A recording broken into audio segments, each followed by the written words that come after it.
Imagine this. You are stranded in the middle of the Pacific Ocean on a 300-foot, ultra-modern cargo ship. There are millions of gallons of water all around you, stretching as far as the eye can see. But you don't have a single drop to drink. No Coast Guard is coming. No emergency supplies will be dropped. Your satellite navigation is completely dead. And your body has less than 72 hours before your organs begin to shut down from severe dehydration. What do you do? This isn't a hypothetical survival scenario from 2 centuries ago. This is the story of the MV Neptune, a state-of-the-art vessel that became a floating steel coffin, and the 12 men who faced the darkest side of human nature just to survive one more hour. The MV Neptune was not a wooden pirate ship from the 18th century. It was a masterpiece of modern maritime engineering.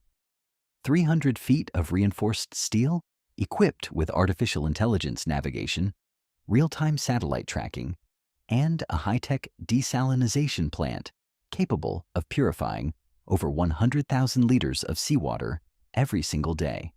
On board were 12 highly trained crew members. At the helm was Captain Eric Vance, a veteran mariner with over 30 years of experience navigating the roughest seas on Earth.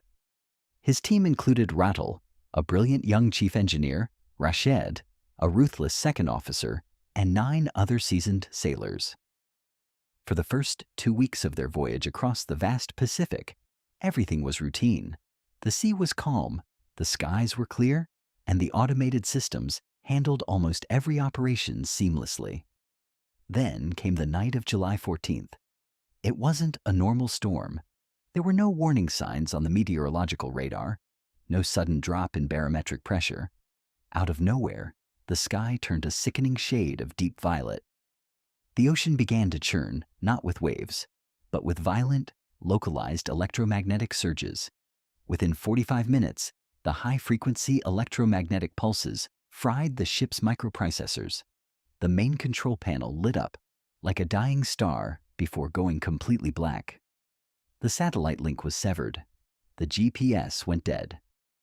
The automated steering failed. When the sun rose the next morning, the storm was gone, leaving behind an unnaturally still, glass-like ocean. But down in the engine room, Chief Engineer Rattle discovered a nightmare scenario. The violent vibrations during the storm had ruptured the main chemical cooling lines. The toxic coolant had leaked directly into the primary freshwater storage tanks, contaminating thousands of gallons of drinkable water with fatal alkali toxins.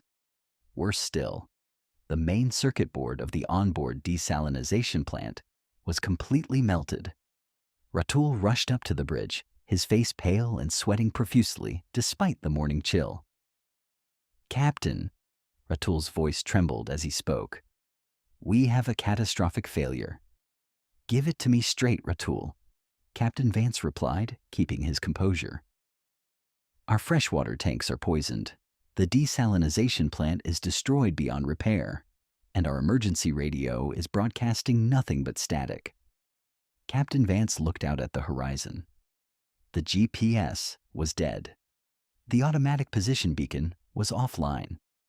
Due to the storm's erratic magnetic pull, they had been dragged nearly 400 miles off their commercial shipping lane.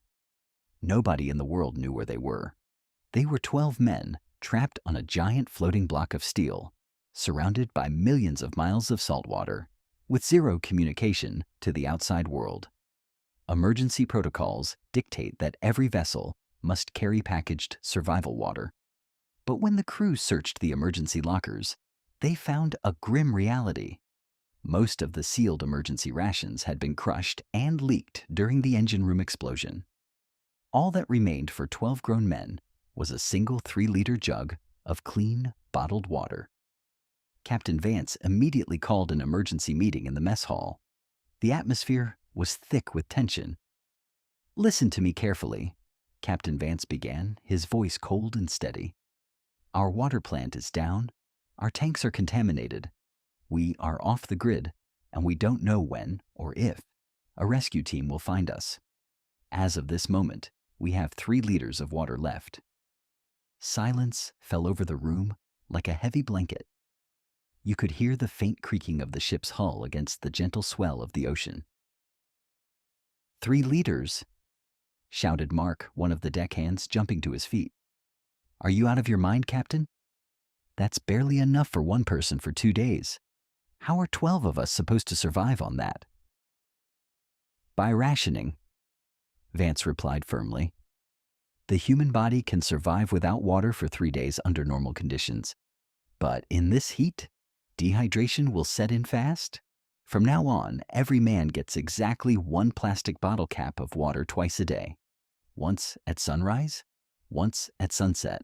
1 bottle cap, less than 15 milliliters of liquid to sustain a human life in the blistering heat of the open Pacific. Day 1 passed in relative order. The crew maintained discipline, trusting that the ship's backup distress signals would eventually trigger a response from a passing vessel or a military satellite. By day 2, however, the relentless Pacific sun transformed the steel cargo ship into a giant oven. The metal deck became so hot you could cook an egg on it. The ocean air was thick with salt, which settled on the crew's lips, drying them out and creating painful bleeding cracks. Dehydration is not just a physical sensation, it is a psychological torture. As the fluid in the body drops, the blood thickens, forcing the heart to pump twice as hard. Headaches feel like iron spikes being driven through the skull. The tongue swells, feeling like a block of sandpaper inside a bone-dry mouth. By the afternoon of the 3rd day, the last drop of the 3-liter jug was gone. With no water left, panic began to erode the thin veneer of civilization that held the crew together. The human mind under extreme dehydration begins to break. Hallucinations set in. The ocean, which should be recognized as a deadly expanse of salt and poison, suddenly starts to look inviting.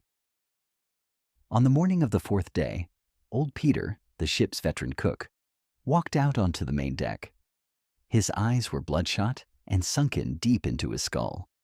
He stared down at the crystal-clear blue water beneath the ship. To a dehydrated mind, the ocean water looked like cool, refreshing blue lemonade. It's so clear, Peter whispered to himself, a creepy, childish smile spreading across his cracked lips. Just 1 sip. Just a tiny taste. The captain is keeping it all for himself anyway. Peter, step back from the railing, shouted Sam, a junior crew member who happened to be walking nearby. Leave me alone, Peter screamed, his voice raspy and broken. He grabbed a bucket attached to a rope, plunged it into the ocean, and pulled up a bucket full of ocean water. Before Sam could reach him, Peter plunged his face into the bucket, gulping down huge mouthfuls of the salty liquid. No, stop, it's poison, Sam yelled, tackling Peter to the deck. It was too late. Drinking seawater is a fatal mistake. Seawater has a salt concentration nearly 4 times higher than human blood. When you drink it, your kidneys are forced to draw water out of your body's cells to dilute the incoming salt. Instead of hydrating you, seawater accelerates dehydration at an extreme rate. Within 3 hours, Peter was seized by violent cramps and uncontrollable vomiting. By midnight, his blood sodium levels reached toxic levels, causing brain swelling and severe seizures. Before sunrise, old Peter's heart gave out. His death sent a shockwave of terror through the remaining 11 men. The ocean wasn't just surrounding them, it was actively trying to kill them. By the 5th day, the ship had turned into a floating graveyard of living ghosts. 11 men lay scattered in the shadows of the deck, barely moving to conserve every precious drop of moisture in their bodies. That was when Rattle, the chief engineer, remembered something crucial. Deep down in the lower maintenance levels of the ship, beneath the heavy machinery, sat the air conditioning compressor units. Even though the power was out, condensation might have collected in the lower drainage pans over the past few days. Keeping the thought to himself to avoid causing a riot, Rattle dragged his weakened body down the dark steel stairwells into the bowels of the ship. The air below was suffocatingly hot and smelled of engine oil and rust.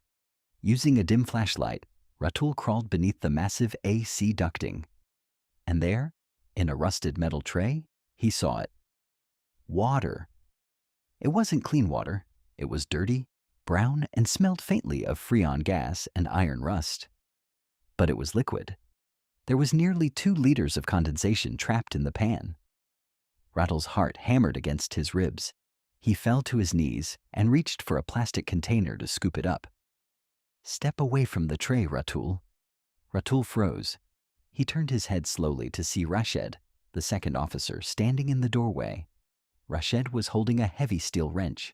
His eyes were wide, unblinking, filled with an unhinged, feral desperation.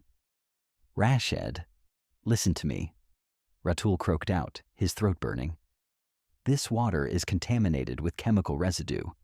If we drink it directly, it could destroy our kidneys just like the ocean water did to Peter." "I don't care about your engineering lectures," Rashed snarled, raising the wrench. "That is water, and I am not going to die down here while you hoard it for yourself. We can distill it. We can boil the steam if we build a solar trap on the deck," Ratul pleaded, stepping back. "Give me the container." Rashed lunged forward. The 2 men collided in the dark engine room. In their severely weakened states, the fight was sloppy and desperate. Rashed swung the wrench, barely missing Ratul's shoulder. Ratul grabbed Rashid's arms, pushing him back against the steel bulkhead.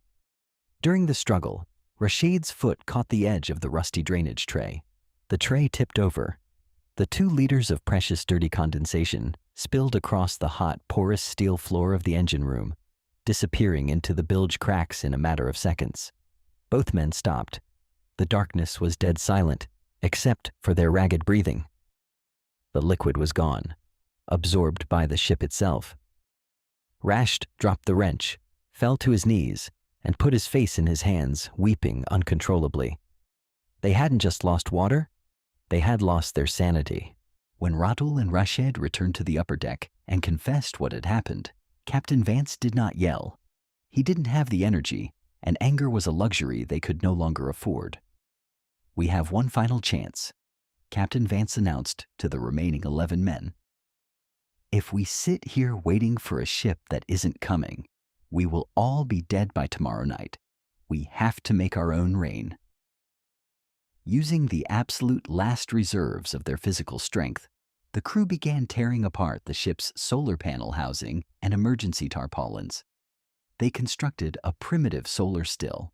They filled large, shallow metal tubs with ocean salt water, placed empty plastic cups in the center, and sealed the tops with clear plastic sheeting, placing a small pebble in the middle to direct the condensing steam. The science was simple, but brutal. The intense heat of the sun would evaporate the ocean water, leaving the salt at the bottom, while pure water vapor condensed on the plastic and dripped directly into the cup. It was a brilliant survival mechanism, but it had one fatal flaw: time. A solar still produces water at an agonizingly slow rate, barely 50 milliliters per hour under peak sunlight. That meant 12 hours of waiting under a burning sun just to yield less than half a cup of water per person. The 6th day became a test of pure psychological endurance. The men sat in a circle around the solar stills, watching the tiny droplets of water form on the underside of the plastic. Drip, drip, drip. Every single drop felt like a second added to their lives. The tension was unbearable. One crew member, driven mad by the slow process, tried to rip open the plastic to lick the condensation. The others had to physically hold him down. By sunset, the stills had produced barely 2 cups of water in total. Divided among 11 men, it was barely enough to wet their lips. But that tiny fraction of moisture gave their bodies just enough strength to survive one more night. On the 7th night, a thick, eerie fog rolled over the Pacific Ocean. The temperature plummeted from blistering heat to bone-chilling cold. The crew lay on the deck, shivering, their lips blue, their minds hovering on the edge of consciousness. Captain Vance sat near the bow, staring into the impenetrable gray fog. He knew that by tomorrow their organs would begin failing completely. This was the end. Suddenly, a strange sound echoed through the fog. Thump, thump, thump. It wasn't the sound of an engine. It sounded like wood scraping against steel. "Captain," Sam whimpered, pulling himself up. "Do you hear that? Or am I losing my mind?" Vance stood up, leaning against the railing for support. He shone his dying flashlight into the thick mist. Out of the darkness emerged a massive, shadowy silhouette. It wasn't a modern steel vessel. It was an old, abandoned wooden fishing trawler, ghosting through the water, drifted along by the ocean currents. Its sails were tattered, its hull covered in barnacles and sea vegetation. It looked like a ghost ship from another century. Is anybody on board?" Vance shouted, his raspy voice barely carrying across the water. No answer. Using a grappling line, Ratul and Captain Vance managed to pull the abandoned wooden trawler alongside the MV Neptune. Crawling over the railing, they boarded the mysterious vessel. The trawler was completely deserted. The crew had clearly abandoned it, months, perhaps years ago during some forgotten storm. But as Ratul shone his light into the hold of the old wooden ship, his eyes went wide. The wooden trawler had been equipped with a crude, highly effective rainwater harvesting system. Huge plastic bladders in the hold had caught and stored rainwater from dozens of Pacific storms over the years. Ratul unscrewed the valve of the main bladder. He filled a wooden cup and brought it to his nose. It was sweet. It was cool. It was pure, clean, unpolluted rainwater. "Captain," Ratul whispered, tears streaming down his dirt-streaked face. "It's fresh water, hundreds of gallons of it." 3 days later, a long-range search aircraft from the Chilean Navy spotted the MV Neptune tethered to the wooden ghost ship. When the rescue helicopters arrived, they found 9 surviving crew members out of the original 12. 3 had been lost to the unforgiving nature of dehydration and madness. As the helicopter lifted Captain Eric Vance off the deck of the MV Neptune, he looked down one last time at the endless blue horizon. The ocean looked quiet, peaceful, and stunningly beautiful under the morning sun. But Vance knew the truth. The ocean is a mirror. When you strip away modern technology, GPS and push-button conveniences, the ocean reflects exactly what human beings are when pushed to the absolute edge. It shows how quickly civilization can crumble for a single cup of water, and how fragile human life really is when matched against the raw, unyielding power of nature. We build massive ships and invent complex AI thinking we have conquered the elements. But when push comes to shove, nature always holds the upper hand. If you were trapped on that ship, would you have risked drinking the dirty seawater, or would you have had the patience to wait for the solar still? Let us know in the comments below, and don't forget to like and subscribe for more real-life survival stories.